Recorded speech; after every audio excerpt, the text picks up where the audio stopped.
Hey Canucks fans, happy Sunday. It's time for my weekly Ask Me Anything. And you guys are asking some really good questions this week about JT Miller, the draft, and free agency. So let's get going. I'm Canuck Clay, and this is my Canucks take all in one take. It's Clay's Canucks commentary for Sunday, July the 3rd. If you're new, here's what you should do. Hit the subscribe button now for daily Canucks insight that's positive, timely, and trustworthy. Make sure you join me tonight, Sunday night, 10 p.m. Pacific, for my weekly Sunday night live stream, my first one back since coming home from Sweden. And it's going to be a big one. We're going to celebrate me getting over the 9,000 subscriber mark in mid-June.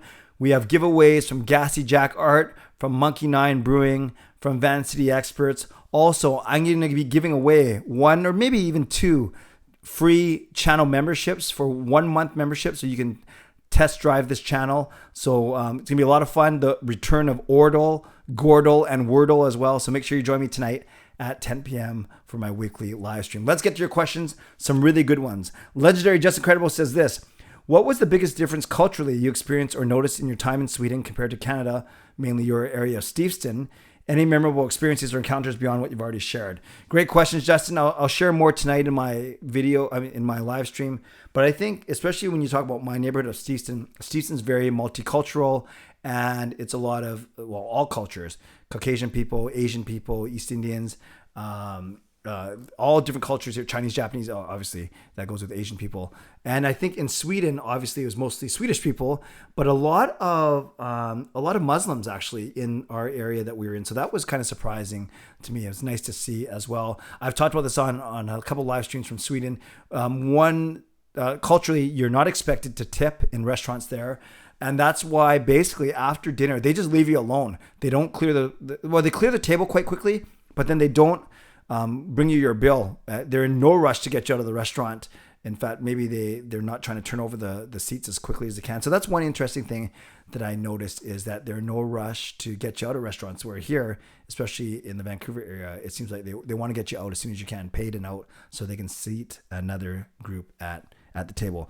Any other experiences or encounters? Yeah, I could go on and on, but I think the one encounter that I really like talking about is when Daniela, the sister of a Colombian bowler named Samuel, found Jacob's bowling balls, took a picture to sent it to Samuel. Samuel found Jacob, and next thing I knew, I was on a train to Copenhagen Airport first thing in the morning to retrieve the bowling ball. So that was kind of a cool story.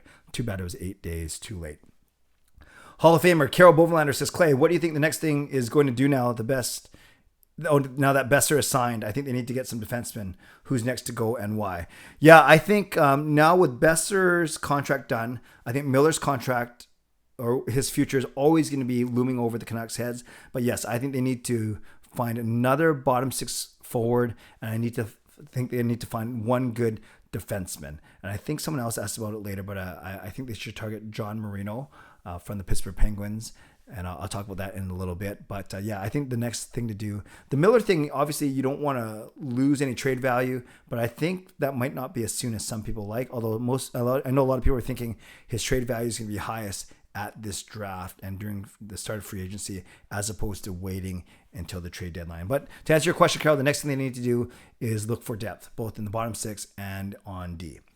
I like, now that Besser's been re-signed, do you think he's still likely to be a trade chip, or will Miller remain as the top candidate to go, or will it be someone else?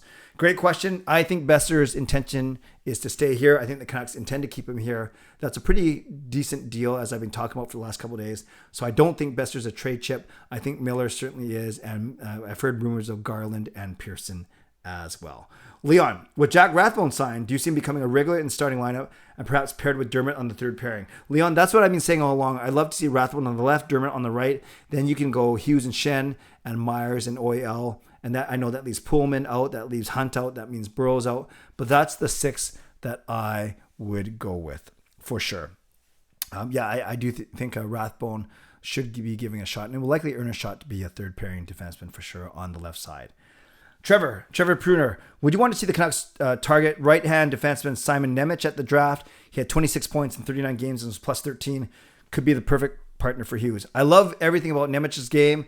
Great skater, good hockey IQ, right shot D, but he simply will not be around when the Canucks pick at 15. In fact, he will be gone in the top 5 or 6 for sure. And unless the Canucks move up for him, I don't think they have a chance to get him. But yes, he would be a great playing partner for Hughes down the road for sure. That dude Khan says, who would you like the Canucks to target in this free agency? I'm kind of pulling for Domi. Him and Bo have chemistry. Yes, Max Domi and Horvat do have chemistry. I've seen that name floated around. I want them to go after Philip Forsberg. I know it's going to be expensive, but if you're going to move JT Miller and you need a top 6 forward, why not Forsberg? I like him a lot. Another Swede. So that's who I would go after. Yes, JT Miller. Not JT Miller is who we should target. JT Miller is asking a question. Just for fun, let's say Miller gets traded for picks and prospects and Dickinson gets bought out. What line combinations do you see for the forwards? Okay, so no Miller and no Dickinson. Then I would go Pettersson, Besser. Oh, I can't say Garland because they're both right wings. Do you go Pettersson, Besser, Kuzmenko, Horvat, Garland, Pearson? Oh, and then who's my third line center? Do you go Lammikko, Podkolzin, Hoglander, and then a fourth line of someone with Highmore and Lockwood? Yeah, it's a little weak when you take out both Dickinson and Miller, because then that leaves you short. Yeah, see, I don't know if they're not going to bring Richardson back or Chase on. I don't know who they're going to have in the bottom 6. That's kind of what I talked about earlier. But I think I would load up my top 6 as PD, or you could go PD, Garland, and Podkolzin. They did that before. And you could go Pearson, Horvat, and then Kuzmenko. Yeah, it just sounds a lot weaker without Miller, doesn't it? So I think you're going to need a top 6 in return.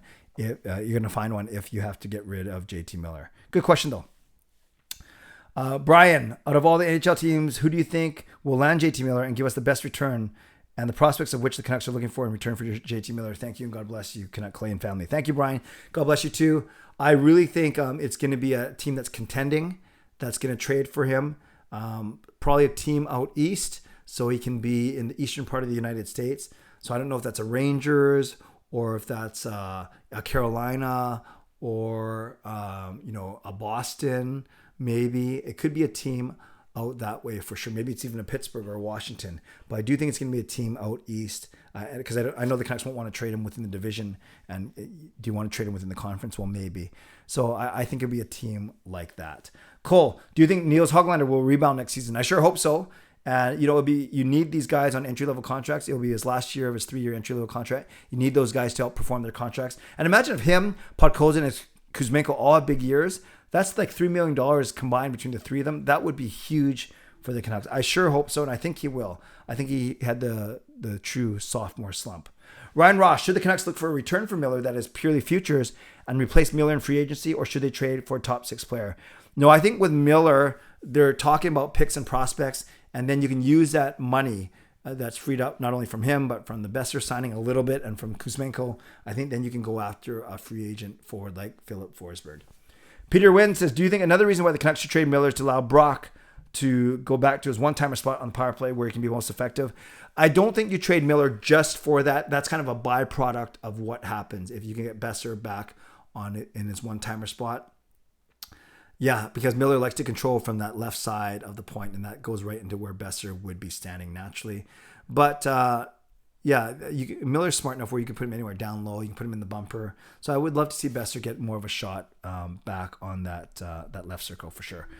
Dominic Sedin says, hey, Clay, what team do you think JT will get moved to? And if so, for who, what? Yeah, I mentioned that earlier. Probably a team out east and probably for picks and prospects. I just realized there wasn't a question about who should we trade for. I like John Marino out of Pittsburgh, by the way.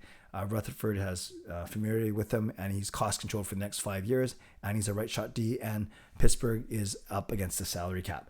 Finally, Tyler Gerbav says, what would be the name if Vancouver got an MLB team, a Major League Baseball team? Let's go with the Vancouver Rainmakers.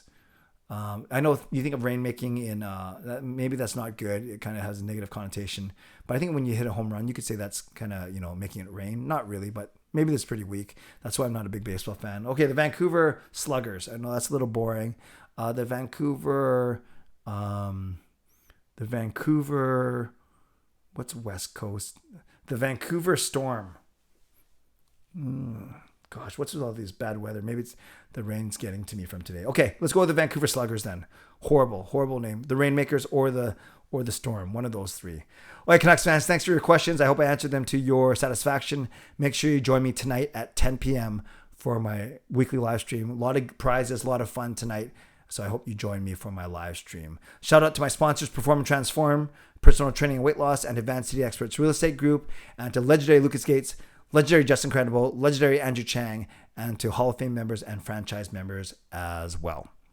Subscribe if you'd like to, like this video if you'd like to, leave a tip, a super thanks if you'd like to, become a member or upgrade your membership if you'd like to, and definitely leave a comment down below if you'd like to. Comment on anything that I talked about. Maybe give me your favorite name for Vancouver Major League Baseball team, because my names were so bad. If you made it this far, 11 minutes in, I appreciate you, and just type the word 9K. 9K. I know we've done this before, but because we're celebrating 9K tonight, type in 9K in the comments, and then I know you made it to the end of this video. Stay safe, stay healthy, take care of yourselves, and take care of each other. We'll see you tonight at 10 p.m. God bless, and go Canucks go.